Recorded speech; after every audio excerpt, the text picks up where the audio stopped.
Sterling Rhodes was fixing a fence post, the sun beating down on his neck, when he heard it. It wasn't thunder. There wasn't a cloud in the blistering blue sky. It was the sound of hooves, hundreds of them, pounding the dry earth in a rhythm that felt wrong, that felt like war. He wiped the sweat from his brow and squinted out across the valley, expecting to see a neighbor's herd, maybe a posse from town. But what he saw made his blood run cold. It wasn't a posse. It wasn't a herd. It was an army.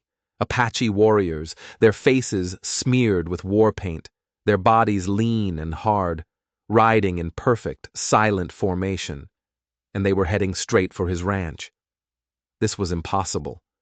The Apache hadn't been seen in these parts for 15 years. The treaties, the relocations. Everyone knew they were gone, confined to the reservations far to the east. A ghost story to frighten children. His hand, scarred and calloused from years of work, moved to the rifle resting against the fence. It was an old instinct, a frontier instinct, but something stopped him. At the very front of this impossible army, leading the charge, was a woman. Her face was half hidden by the stark lines of paint, but her eyes were fixed on him. They burned with an intensity that crossed the valley and pierced him to the bone, as if she hadn't just found him by chance, as if she had been hunting for him his entire life. The war party stopped 50 yards from his fence line, close enough to smell the sweat on their horses, close enough for an arrow to find his heart. Sterling knew how the Apache fought. They were swift, decisive, and they gave no quarter. They didn't stop for a friendly chat. Yet here they were, sitting on their ponies, as still and silent as the stones on the mountainside. All of them, every single warrior, had their eyes on their female leader, and she had her eyes only on him. Then, she did something that shattered every rule of warfare he'd ever known. She slid gracefully from her horse, alone. She began walking toward him, her hands held out to her sides, empty and visible, a gesture of peace that made no sense at all. But that wasn't the strangest part. That wasn't what made the air catch in his throat. As she drew closer, the morning light caught the side of her face, illuminating a thin, silver scar that ran from her temple down to her jaw. And deep in the dusty archives of his memory, a door creaked open. He knew those eyes. He knew that scar. They were eyes he hadn't seen since they belonged to a child hovering on the edge of death. Eyes that couldn't possibly be staring at him now. The woman stopped just feet from his fence, the wood barrier the only thing separating their two worlds. She looked him up and down, and the entire valley seemed to hold its breath. Then she spoke a single word, a word that felt like it had traveled 15 years to reach him. Sterling.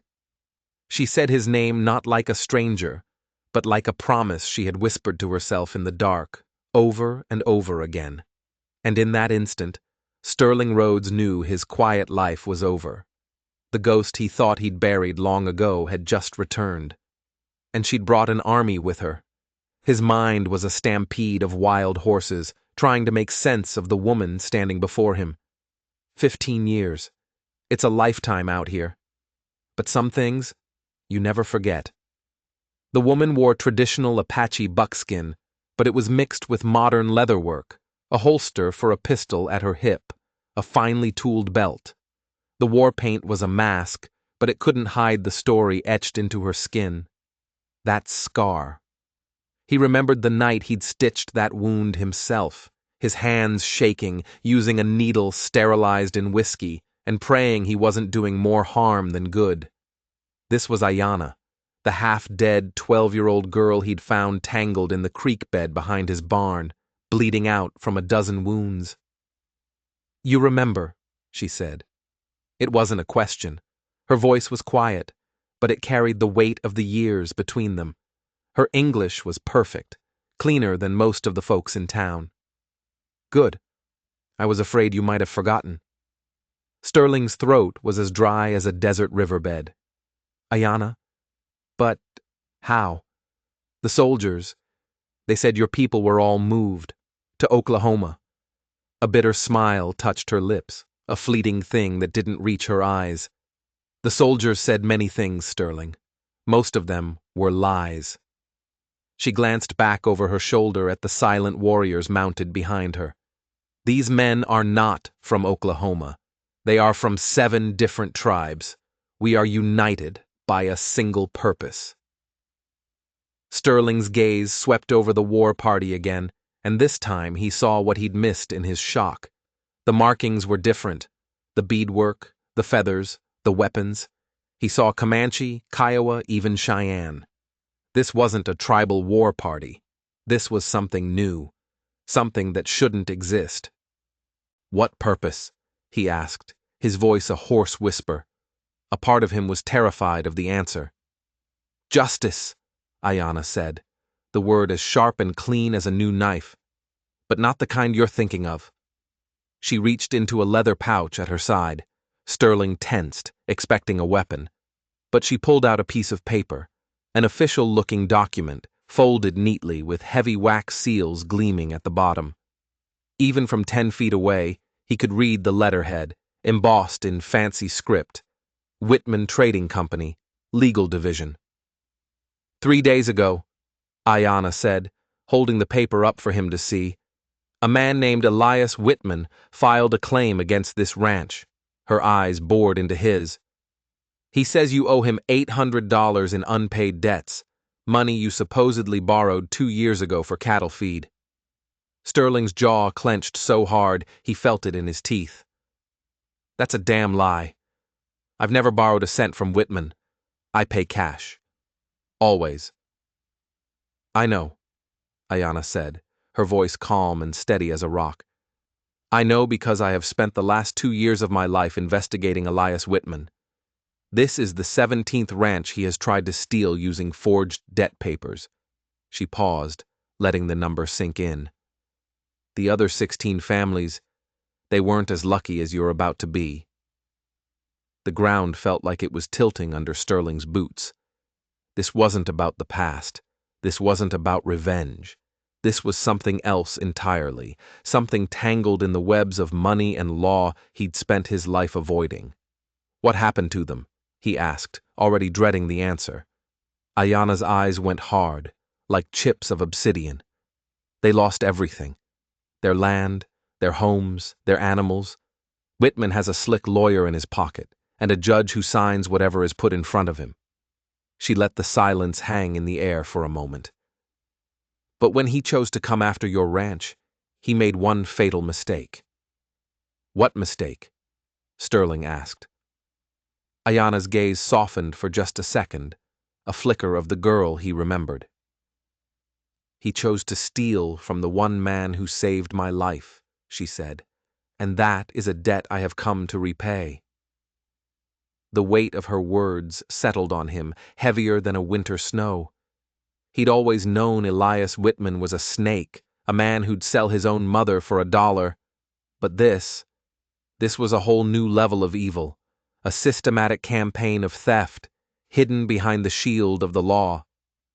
How do you know all this? Sterling asked, truly looking at her for the first time. The frightened, broken child was gone.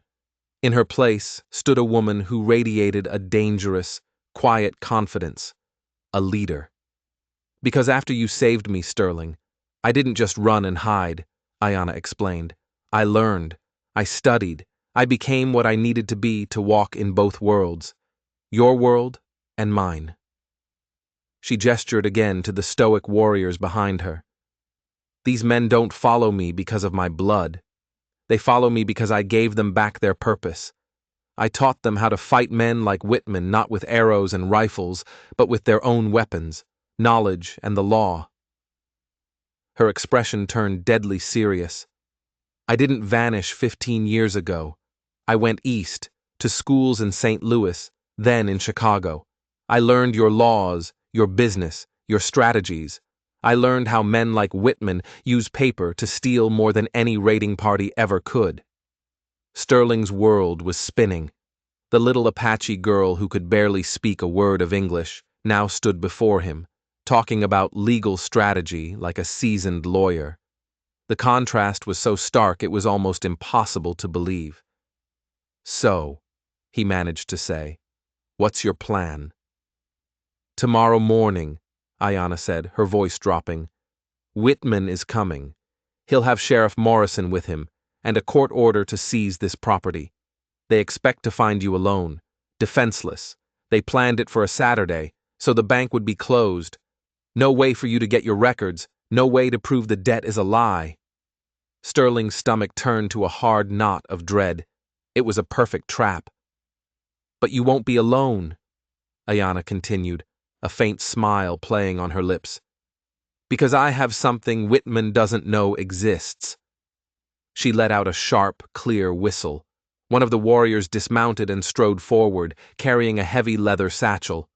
He handed it to Ayanna with a respectful nod and retreated. From inside, Ayanna pulled a thick folder overflowing with papers. "Depositions," she said, tapping the folder. "From all 16 families Whitman ruined. I have copies of the original unaltered loan agreements he uses as templates, bank records proving the forgeries, and a sworn affidavit from a clerk who worked in Whitman's office, a man who finally grew a conscience." Sterling stared at the mountain of documents. This is enough to put him away for life. It's enough to do more than that," Ayanna said, her voice grim. "But we have to be smart. We let him walk into the trap. We let him expose himself in front of the sheriff before we show our hand." She looked back at her warriors, and Sterling saw a flicker of something cold and absolute in her eyes. "And if something goes wrong? If the sheriff is on his payroll too, despite the evidence?" Her gaze returned to him. "Then we move to a different kind of justice, the kind our ancestors understood, the kind that doesn't need a courtroom." The air grew thick with unspoken meaning. This wasn't just a legal battle. Ayanna had come prepared for a war. She had a plan A, but she also had a plan B, and plan B involved over 100 warriors from 7 different tribes who were very, very good at what they did. "There's something else," Ayanna said, her voice dropping even lower. "Whitman didn't pick your ranch out of a hat, Sterling. He knows. He knows you helped me that day 15 years ago. This isn't just business for him. He's been planning this revenge for a very long time." Sterling felt a chill that had nothing to do with the morning air. How? How could he possibly know that? "Because," Ayanna said, and her eyes filled with a deep, ancient sorrow, "someone told him." Sterling's mind reeled, grasping for an answer that wasn't there. Someone told Whitman. 15 years ago, he had operated in total secrecy. No one saw him carry the wounded girl into his barn. No one knew he'd spent weeks nursing her back to health, feeding her broth, cleaning her wounds. No one. Except for one person. Who? Sterling's voice was a raw scrape. Who could have possibly known? Ayanna's expression was pained, as if she was about to deliver a physical blow. "Dr. Harrison," she said softly, "the town physician, the one you brought out here in the dead of night when my fever wouldn't break." The name hit Sterling like a punch to the gut. Dr. Marcus Harrison. He'd been more than the town doctor. He'd been a friend, a man Sterling trusted with his life and with Ayanna's.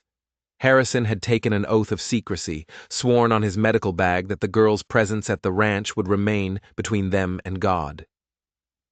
"But Marcus has been dead for 3 years, Sterling said, his mind numb.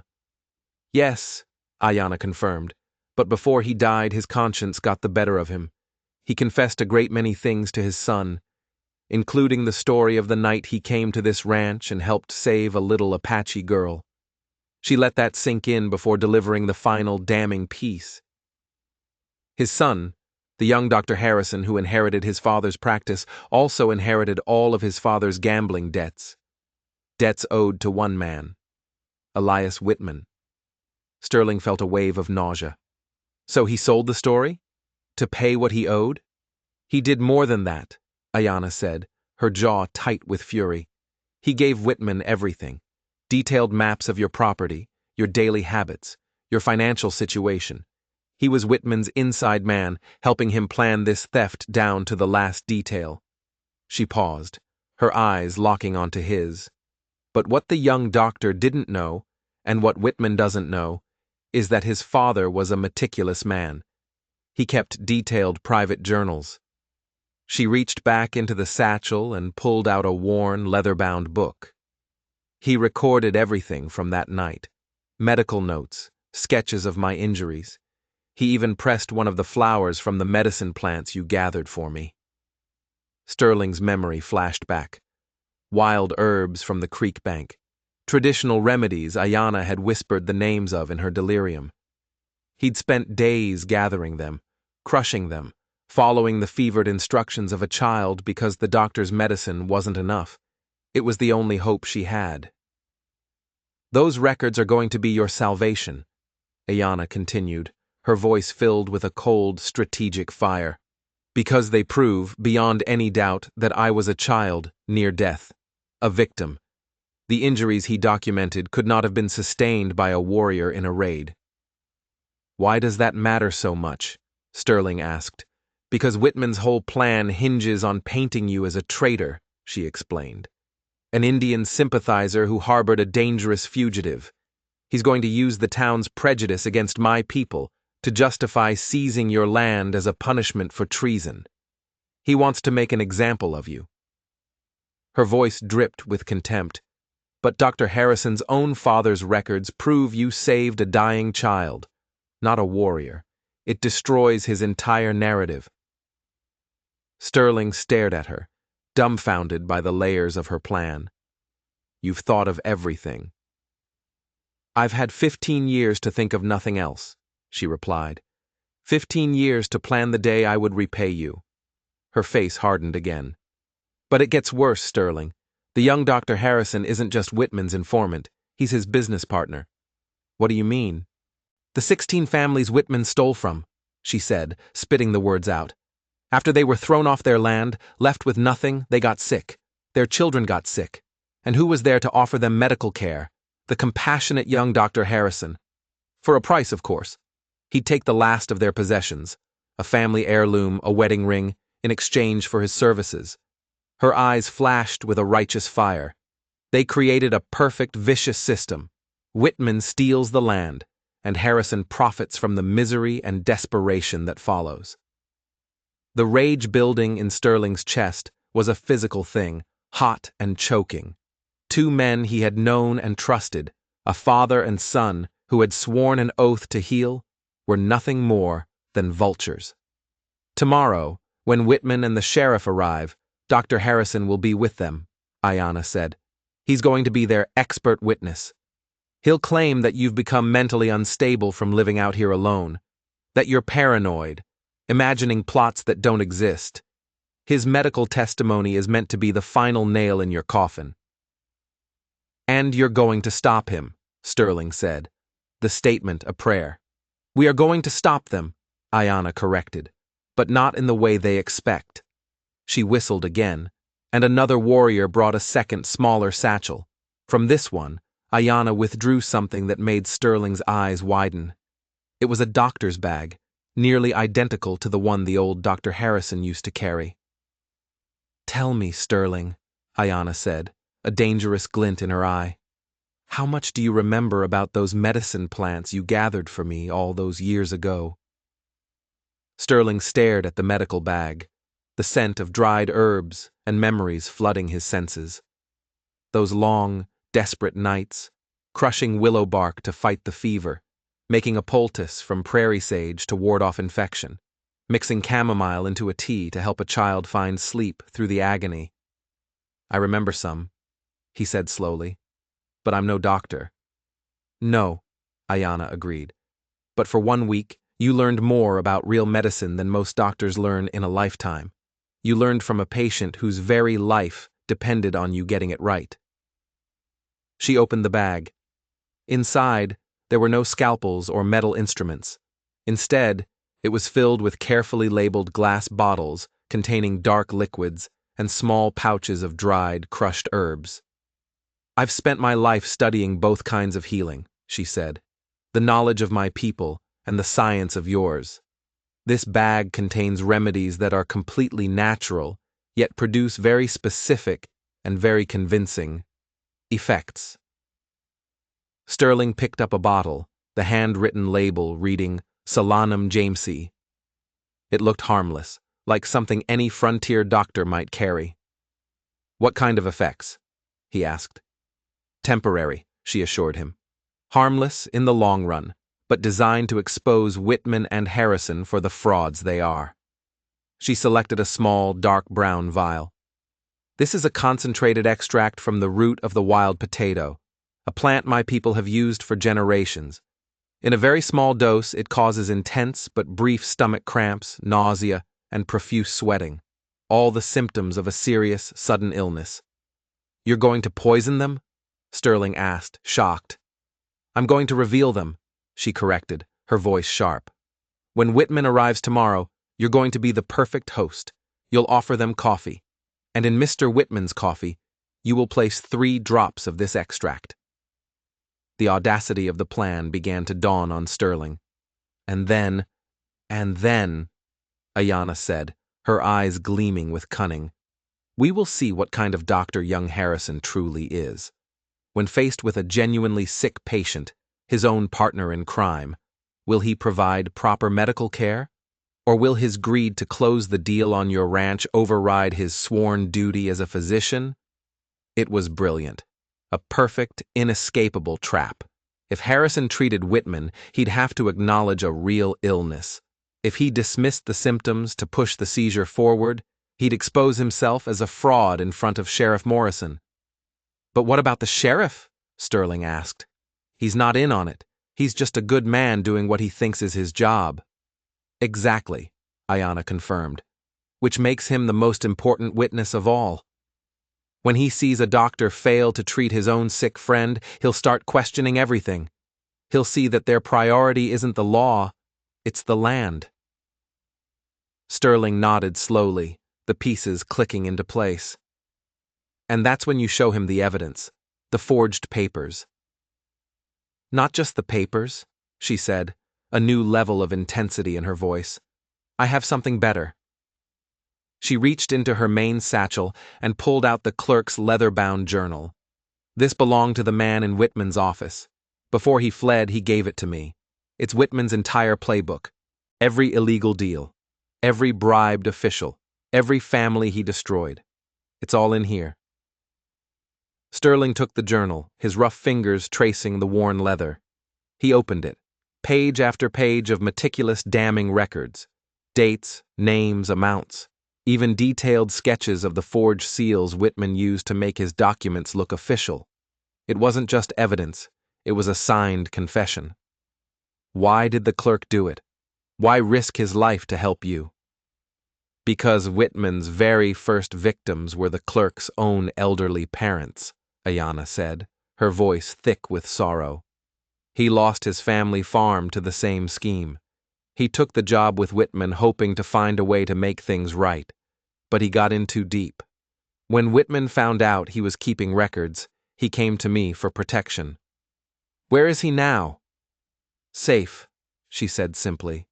Hidden with my people, where no one will ever find him. She gently took the journal back and placed it in the satchel.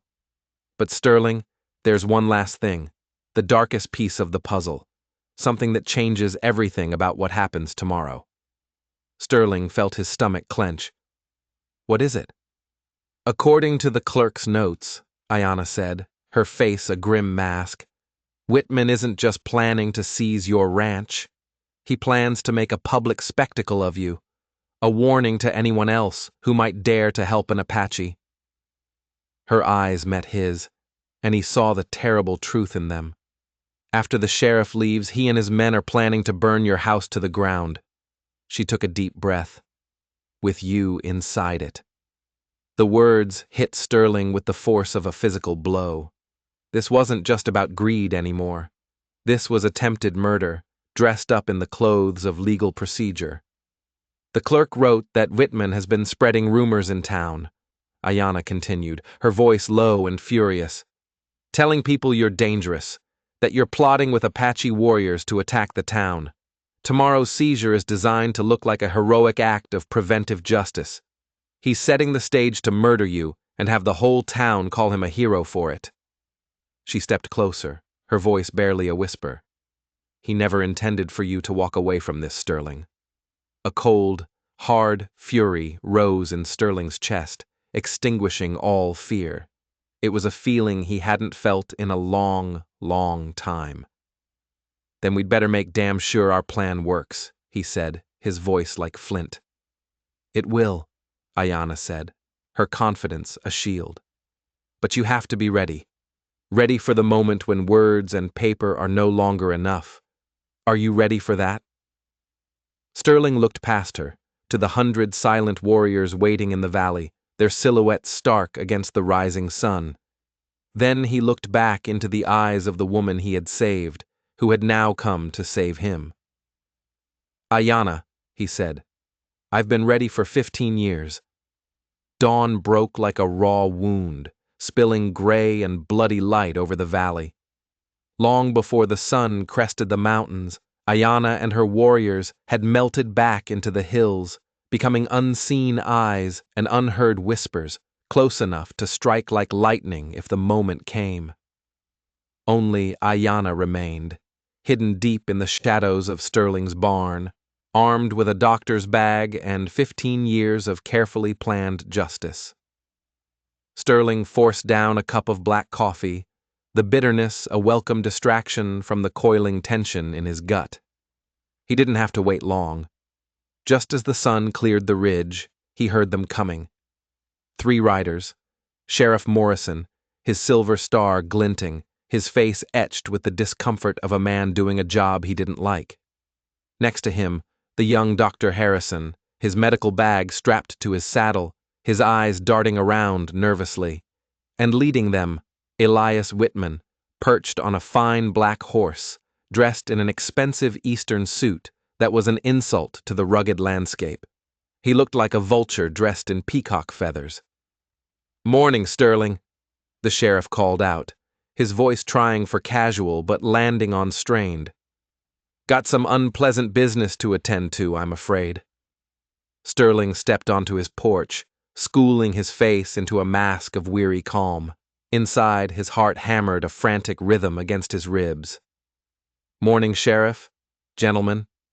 He gestured toward the house. "Can I offer you some coffee? Just brewed a fresh pot." Whitman's thin lips curled into a smug smile, his eyes gleaming with the thrill of victory. "How very civilized of you, Rhodes." "Yes, coffee would be most welcome." Sterling nodded and went inside.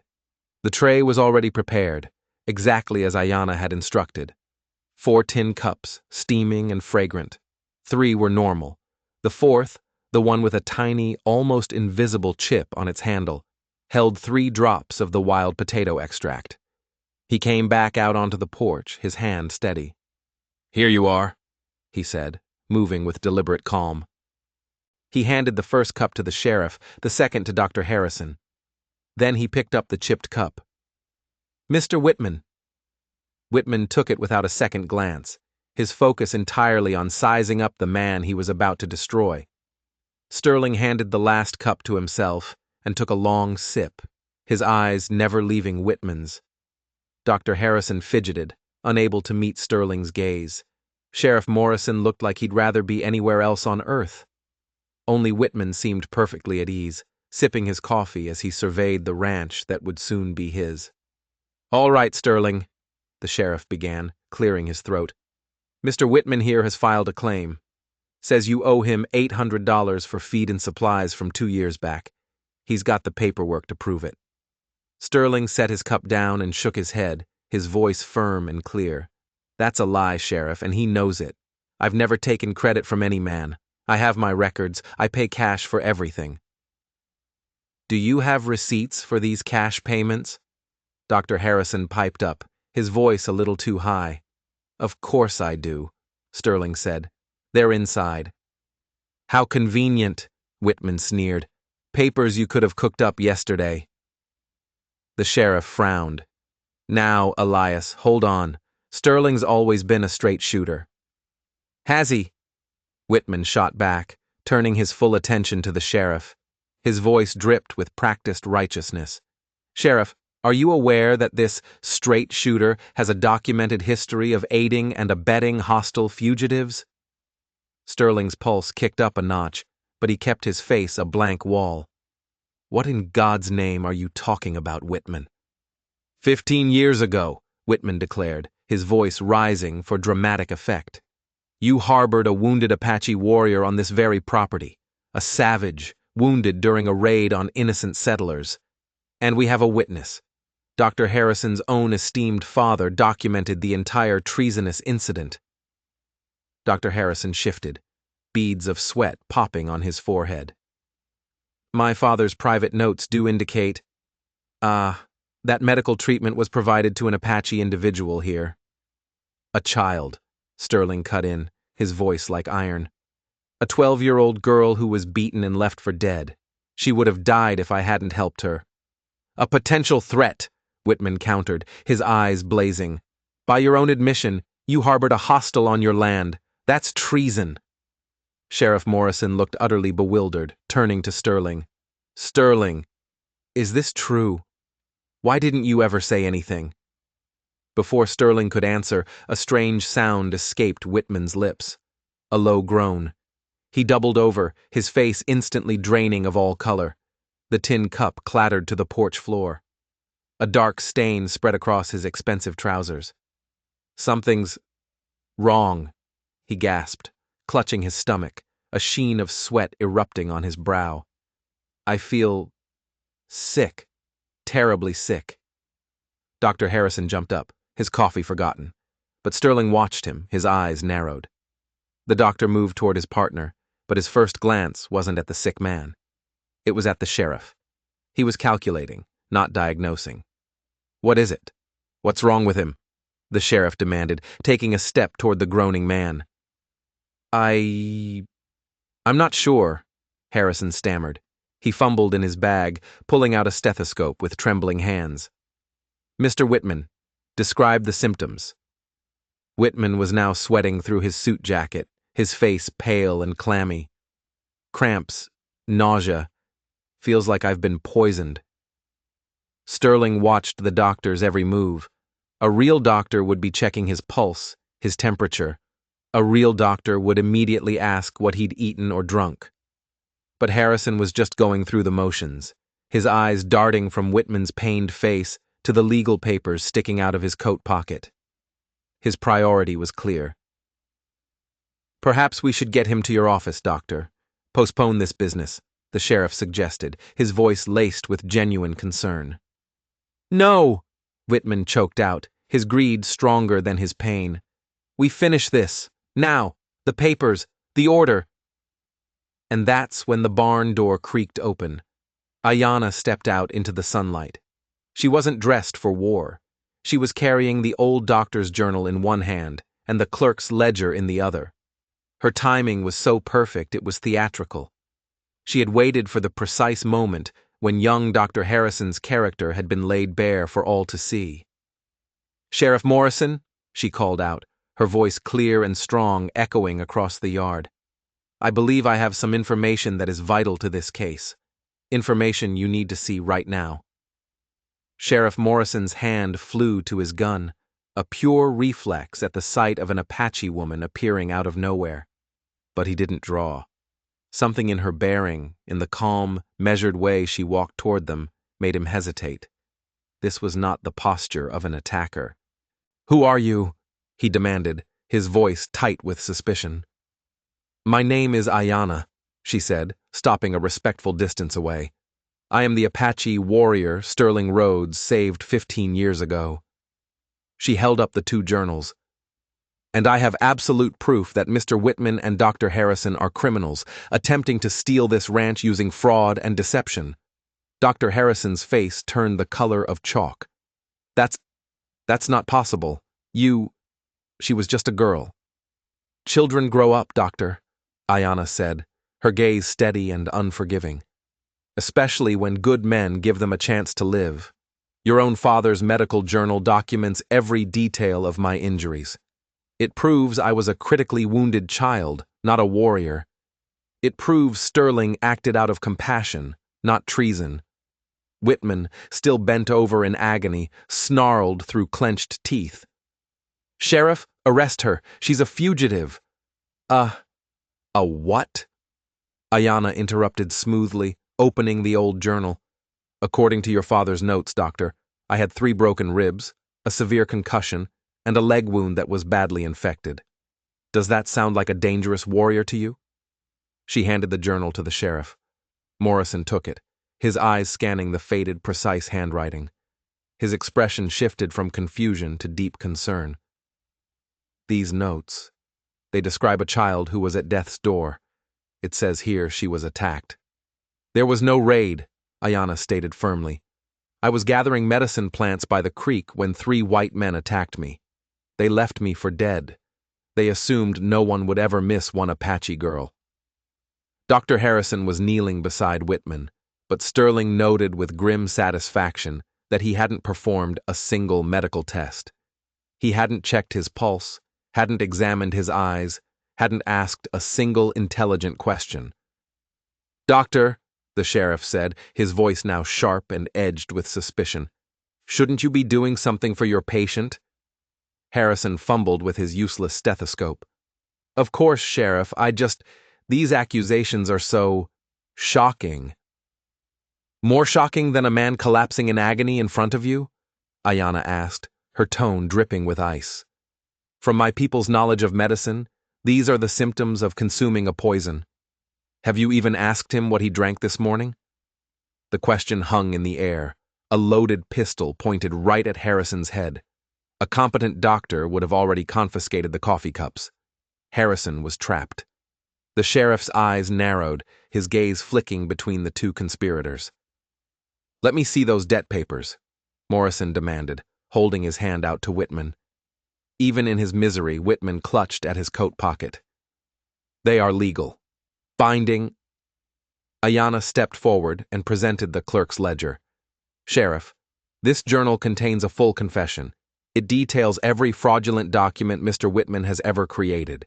It explains his process, shows sketches of his forged seals, and even names the officials he has bribed." Morrison took the second journal. His jaw dropped as he flipped through the pages. The evidence was overwhelming, meticulous, and utterly damning. "Where did you get this?" he breathed. "From a man who worked for Whitman, a man whose conscience finally won," Ayanna said, her eyes locked on the sheriff's. 16 other families have lost their land to this exact scheme. This ranch was meant to be number 17. Dr. Harrison saw his world crumbling. "Sheriff, I swear, I had no knowledge of any of this. I was merely fulfilling my professional duty." "Your duty?" Ayanna challenged, her voice ringing out. "Then why haven't you diagnosed your patient? Why haven't you attempted to treat him?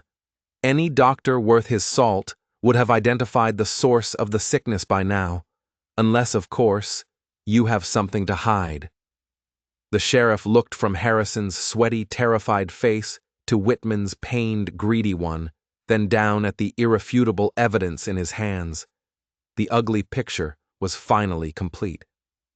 "Mr. Whitman," Morrison said, his voice dangerously low, "I think you and I need to have a long talk, starting with why you were so determined to seize this property while apparently suffering from a fatal illness." Whitman's eyes darted back and forth, a cornered rat looking for an escape. Sweat streamed down his face, mixing with the dust. He was trapped, and he knew it. "You don't understand," he gasped, trying to push himself up. "This isn't over. I have powerful friends, people who won't let you." He never finished the sentence, because at that moment a new sound filled the air. The sound that changed everything. It was the thunder of hooves, coming not from one direction, but from all of them. An army, descending on the ranch. The sheriff spun around, drawing his weapon for real this time, but Ayanna simply smiled, a fierce, triumphant smile. "Don't worry, Sheriff," she said. "Those aren't my warriors. Those are the other 16 families." I sent word that today was the day we finally get justice. The riders who poured into the valley weren't warriors painted for battle. They were ranchers, farmers, families, men with work-worn hands, women with tired but determined eyes, and children clinging to their sides. 16 families on horses, in wagons, some even on foot, converging on Sterling's ranch from all directions. They moved with the quiet, unstoppable force of a flood tide, their faces etched with the memory of loss and the hope of justice. Sheriff Morrison slowly holstered his pistol as he recognized them. Tom Bradley? Sarah Hutchins? What in heaven's name are you all doing here? An old man, his face a road map of hardship, swung down from his horse. Tom Bradley. He pointed a trembling, angry finger at Whitman.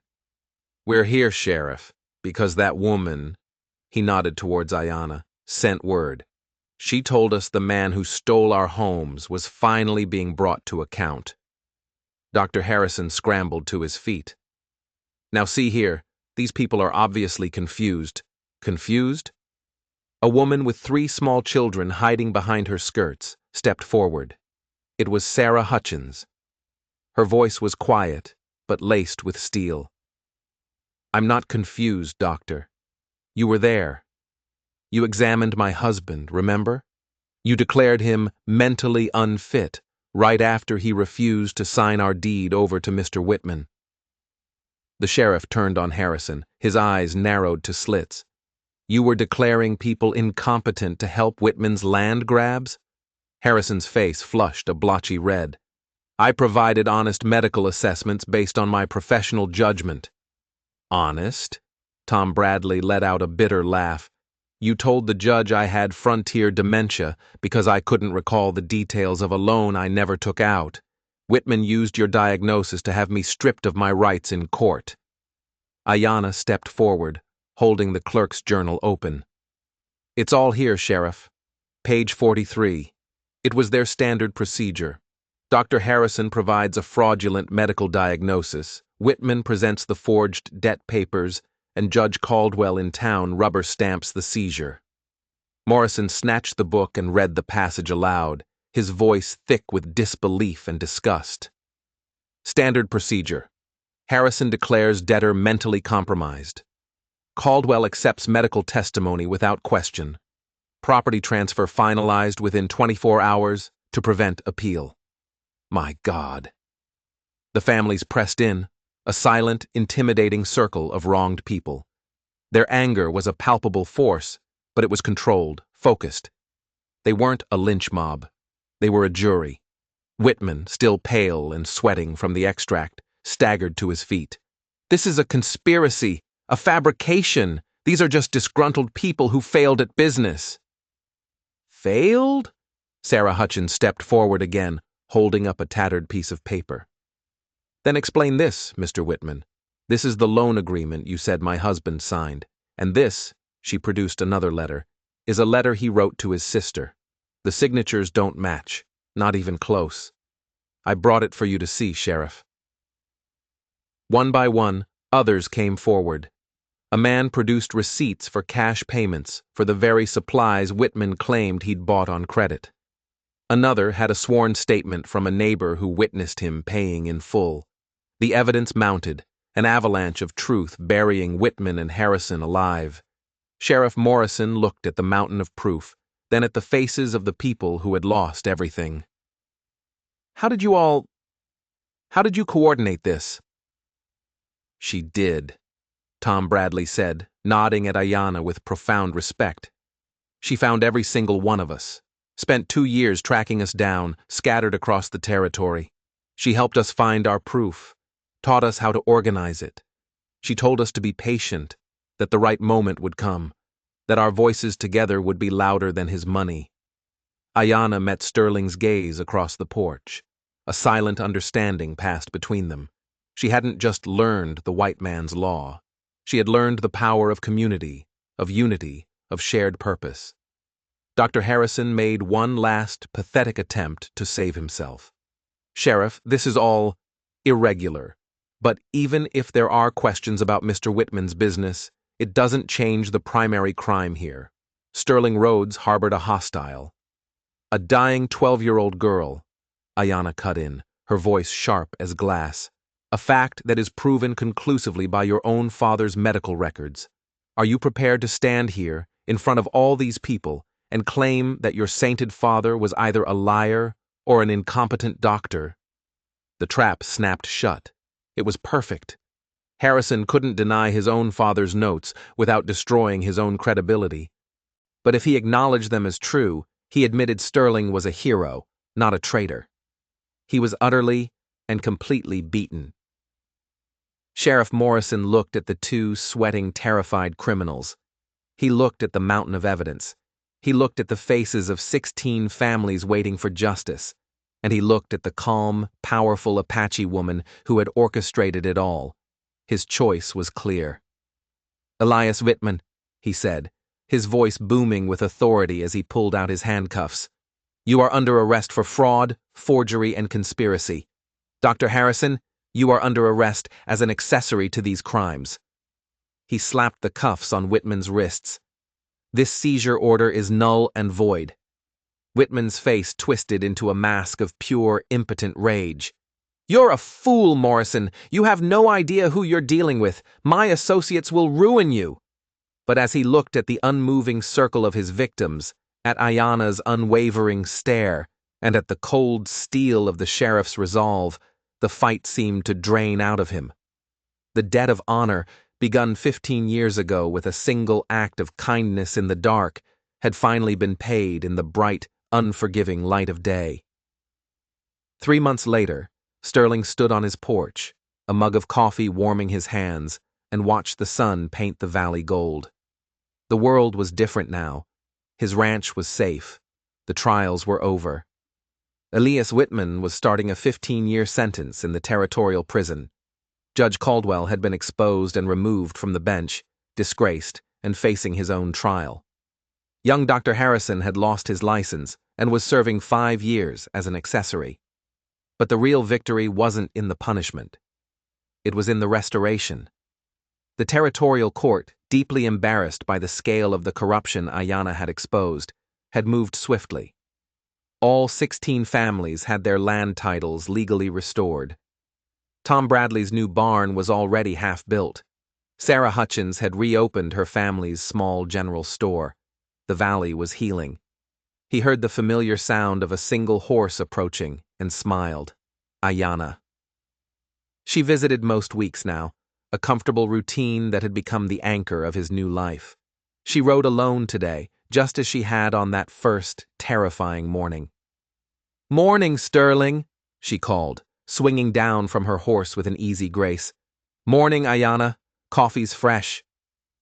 They sat together on the porch steps, two old friends sharing a comfortable silence, watching the morning light chase the shadows from the land. "I got a letter yesterday," she said after a while, "from the territorial capital."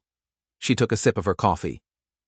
"They've offered me a position, an official liaison between the tribal governments and the territorial courts." Sterling raised his eyebrows. "That's a hell of an honor. Are you going to take it?" "I'm thinking about it," she admitted. "The work I've been doing, helping people like the Bradleys, it would be easier, more effective, if I had an official title. If I was working from inside the system." She stared out at the distant mountains. "But it would mean more time in dusty offices, less time out here." "Sounds like you're still caught between two worlds," Sterling said gently. She turned to him and smiled, a real smile that reached her eyes. "No. I think I've finally realized I don't have to choose. I can be a bridge between them." She gestured out at the valley, where smoke was rising from the chimneys of a dozen homesteads. "Look at them. Those families. They're not just settlers anymore. And my men are not just warriors. We're a community, people who stood together against a common evil. That's something new." Sterling nodded, understanding completely. "And the Confederation? Your warriors?" "They aren't going anywhere," she said. "We've proven that 7 tribes can work as one. That's a power that will protect our people for generations." It was never just about war, Sterling. It was about justice, about having a voice. Speaking of the future, Sterling said, turning to face her fully, I've been thinking about expanding this place, getting into breeding good horses. I could use a partner, someone who knows horses, understands the land, and also happens to understand modern business contracts. Ayanna looked at him, her eyes wide with surprise. Are you offering me a job, Cowboy? Nope, he said, a slow grin spreading across his face. I'm offering you a partnership. 50-50. Equal say, equal work, equal profits. A place to put down roots without ever giving up your freedom. He met her gaze, his expression serious. 15 years ago, you needed someone to believe you had a right to live. Today, I need someone to believe in what this place can become. For a long moment she was silent, the morning sun warming her face, the gears turning behind those intelligent eyes. Then she extended her hand. Partners. They shook on it, a firm, solid grip that sealed a promise, completing a circle that had started in darkness and pain so long ago. You know, she said, her hand still in his, when I was a girl, lying in your barn, I promised myself that if I lived, I would find a way to repay you. You did that 3 months ago, he said, when you saved my ranch. No, she said, her voice firm. Stopping Whitman was justice. That was for everyone. This, she looked around at the ranch, at the valley, at him. This is repayment, building something new, something that will last. This is how we honor the choice you made that night. You chose compassion when everyone else chose fear. Sterling looked out over his land, their land, and felt a sense of peace he hadn't known was possible. 15 years ago, he said quietly, I just thought I was helping a child in need. You were, Ayanna replied, her voice soft. But sometimes, helping one person is how you end up saving the world. Or at least, a little piece of it. The sun climbed higher, bathing the valley in brilliant light. The cowboy and the warrior, the rancher and the lawyer, sat together and began to plan their future, a future full of possibilities that neither could have ever imagined alone. If you enjoyed this story, don't forget to hit that subscribe button and ring the bell so you never miss an update. We've got another incredible story of justice and unexpected heroes coming your way, and you won't want to miss it. Your support helps us keep these stories alive, so thank you for watching.